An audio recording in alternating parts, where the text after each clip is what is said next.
khi đốt nát nết cha dùng gia linh âm hồn đông ni ngày lâu bồi khi thua chúa nết cha dùng gia linh alo đông ni ngày lâu bồi khi khăm nát nết cha dùng gia linh âm hồn đông ni ngày lâu bồi khi thi sen nết cha dùng gia linh alo hồi đô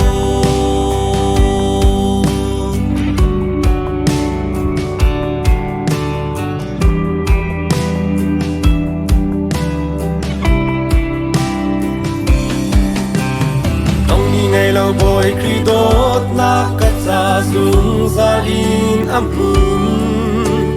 đông ni ngày lâu bồi khi đốt xóa cắt ra dùng gia đình alua đông ni ngày lâu bồi khi khăm nát cắt ra dùng gia đình âm hồn đông ni ngày lâu bồi khi thi sen cắt ra dùng gia đình alua alua trắng lúa trắng cắt chiang đi trắng bôi Giêsu ăn tục nạp vain cắt đầm trắng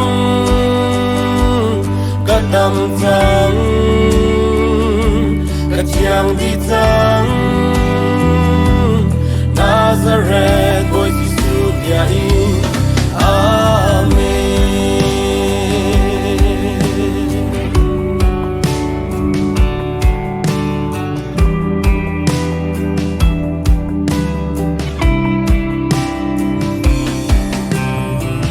ngày lâu bồi khi khăm nát cắt ra dùng gia đình âm hồn cắt xuân na dâytuk tâm man sẽ bồi khi khăm nát ang ngàn đeo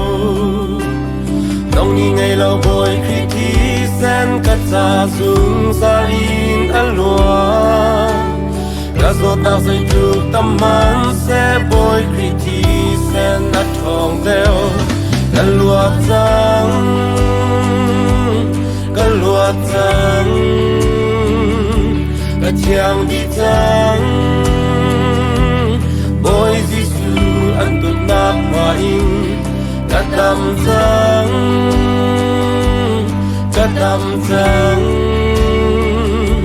cắt chiang đi trắng Nazareth bôi Giêsu biain amen.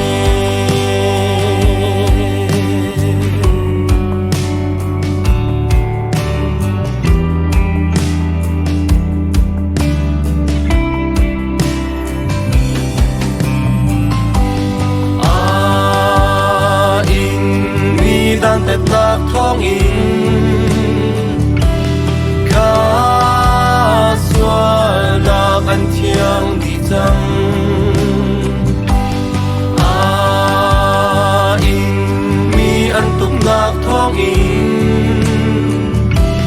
ca sốt lạc ăn thiêng đi chăng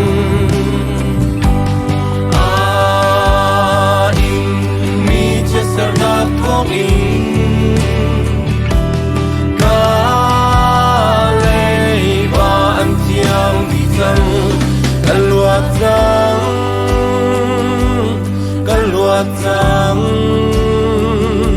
ca chiang đi trắng bôi Giêsu ăn tục nạp vain ca đầm trắng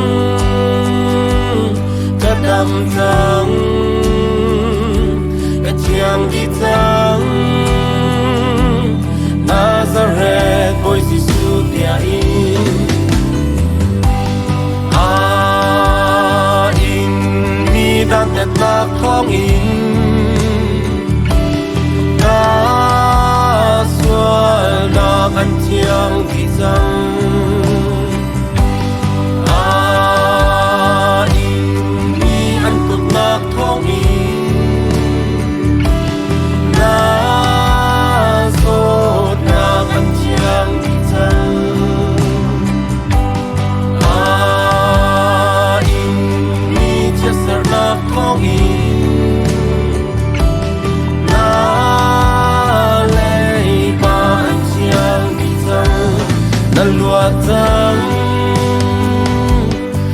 lúa trắng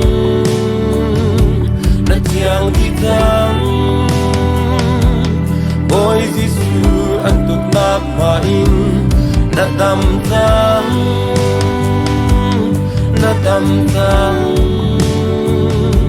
na chiang đi trắng Nazareth ôi Giêsu kia in na lúa trắng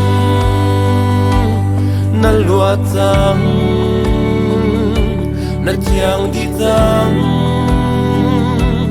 ôi Giêsu anh tục nát mà in na đam trắng